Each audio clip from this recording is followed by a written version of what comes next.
Hello, আসসালামু আলাইকুম। সবাই কেমন আছেন? আশা করছি সবাই ভালো আছেন, সুস্থ আছেন।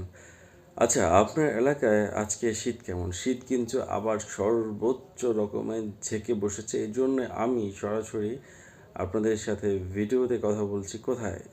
একদম বেডের মধ্যে। কারণ এছাড়া বেড ছাড়া এখন ভিডিও করার মতন কোনো স্কোপ নেই। কারণ বেডের মধ্যে থাকতে হবে অবশ্যই শাল। শাল ছাড়া ইম্পসিবল আসলে এখন চলাফেরা করা। এবং শালের সাথে অবশ্যই ব্ল্যাঙ্কেট কম্বল কিন্তু থাকবেই।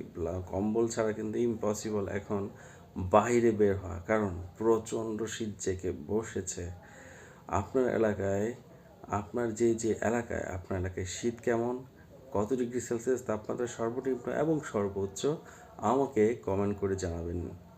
অবশ্যই ভুলবেন না শীতের তাপমাত্রা আমাকে বলতে।